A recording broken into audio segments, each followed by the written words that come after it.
I used to believe that speed was everything, that if I did not move quickly enough I would be forgotten, replaced, or left behind, and for a long time that belief made me feel uncomfortable with who I naturally was. I was never the loud one in the room, never the person who spoke first, and never the one who rushed to show what I could do, and because of that I often felt like I did not belong in a world that rewarded confidence before competence. I watched people around me move fast, speak fast, decide fast, and sometimes succeed fast, and I wondered why it felt so difficult for me to do the same, even though I was working just as hard, if not harder.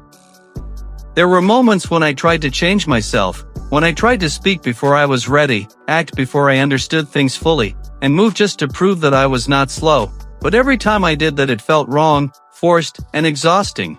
That was when I realized something important about myself. I was not built for rushing, I was built for understanding. So instead of fighting my nature, I made a quiet decision that no one else noticed. I decided to stop chasing speed and start respecting preparation.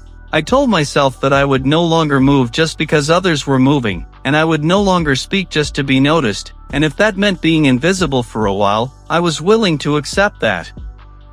At first, this choice felt lonely, because when you stop rushing, you also stop being part of the noise, and when the noise fades, all you hear are your own doubts.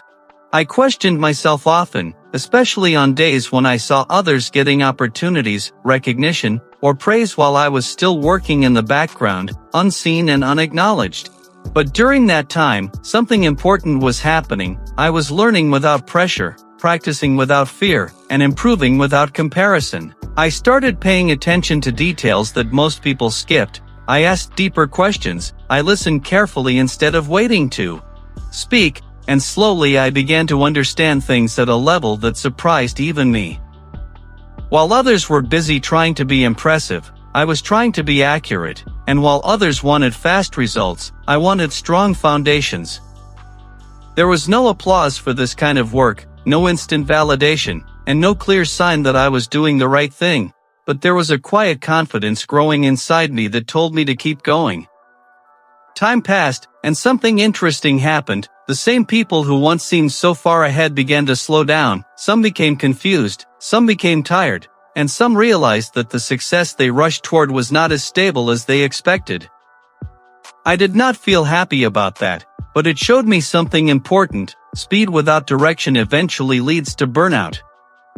Then came a moment that changed how others saw me, and more importantly, how I saw myself. A real problem appeared, one that could not be solved with quick answers or surface knowledge, and suddenly people were not looking for the fastest voice in the room, they were looking for understanding. For the first time, I was not invisible. People began to ask me questions, not because I demanded attention, but because I had taken the time to understand what others had rushed past. I noticed that when I spoke, people listened, and when I suggested something, it was considered carefully, and that was when I realized that preparation creates a different kind of confidence, a quiet one that does not need approval. I had not changed who I was, I had simply allowed my strengths to grow instead of hiding them behind urgency. I did not arrive suddenly, and I did not arrive loudly, but I arrived ready, and that made my presence impossible to ignore. The rule I followed was simple, but it went against everything the world seemed to reward. Do not rush to be seen, rush to be ready. This rule protected me from shortcuts, from comparison, and from the pressure to perform before I understood. And it taught me that progress does not always look like movement. Sometimes progress looks like patience, silence, and trust in your own process. Today, when I look back, I no longer wish I had moved faster, because moving slower allowed me to build something that lasted, something that felt real, and something that belonged to me. If you feel slow, overlooked, or invisible right now, I want you to know that it does not always mean you are behind. Sometimes it simply means you are growing in a way that cannot be rushed. This story felt honest. Take a moment to think about whether you are rushing to be seen or preparing to be ready. Subscribe for more quiet stories that speak to real life, and share this with someone who is building patiently.